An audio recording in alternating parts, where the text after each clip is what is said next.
राष्ट्रपति ट्रंप के पहले 4 वर्ष का मेरा जो अनुभव था।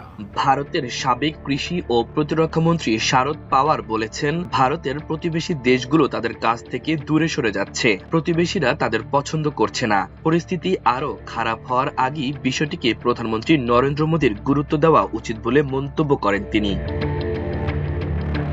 শনিবার দেশটির পশ্চিমাঞ্চলীয় রাজ্য মহারাষ্ট্রের নাগপুরে সাংবাদিকদের সঙ্গে কথা বলেন শারদ পাওয়ার। সেখানে ভারতীয় পণ্যের ওপর যুক্তরাষ্ট্রের প্রেসিডেন্ট ডোনাল্ড ট্রাম্পের আরোপিত 50% শুল্ক ও প্রতিবেশী দেশগুলোর সঙ্গে ভারতের সম্পর্ক নিয়ে কথা বলেন তিনি। দেশটির সাবেক এই কৃষিমন্ত্রী বলেন, ভারতীয় পণ্যে 50% শুল্ক আরোপ করা ট্রাম্পের চাপ দেওয়ার একটি কৌশল। জাতীয় স্বার্থ রক্ষায় এই মুহূর্তে সরকারকে ভারতীয় জনগণের সমর্থন দেওয়া উচিত। ট্রাম্পের কাছে মোদির পররাষ্ট্রনীতি ব্যর্থ হয়েছে কিনা এমন প্রশ্নে কোনো মন্তব্য না করে শারদ পাওয়ার বলেন, ট্রাম্প যখন প্রথমবার প্রেসিডেন্ট হন তখন তার কাজ করার স্টাইল সবার সামনে চলে আসে, তার উপর কারো কোনো নিয়ন্ত্রণ নেই। তিনি আবেগপ্রবণ হয়ে মনে যা আসে তাই বলেন।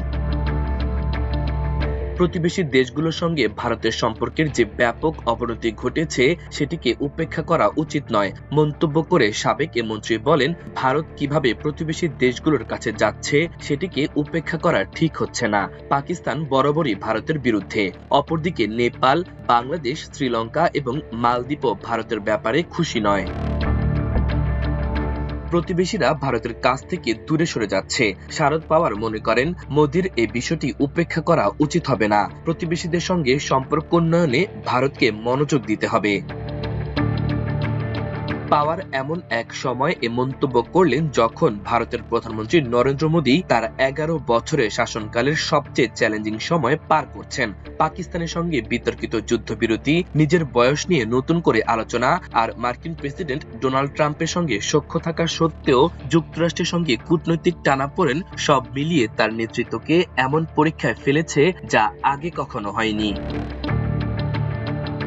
এত সব চাপ সামলানোর পাশাপাশি মোদীকে 2024 সালে সাধারণ নির্বাচনে ভোট কারচুপি নিয়ে বিরোধীদের অভিযোগেরও জবাব দিতে হচ্ছে।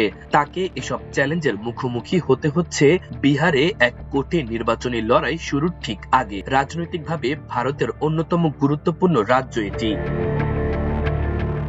রাজ্য বিধানসভার নির্বাচনে হার হলেও তা মোদীর লোকসভার অবস্থানে প্রভাব ফেলবে না, কিন্তু 1 দশকের বেশি সময় ধরে ক্ষমতায় শক্তভাবে আঁকড়ে থাকা এ নেতার ভাবমূর্তিতে তা বড় ধাক্কা দেবে।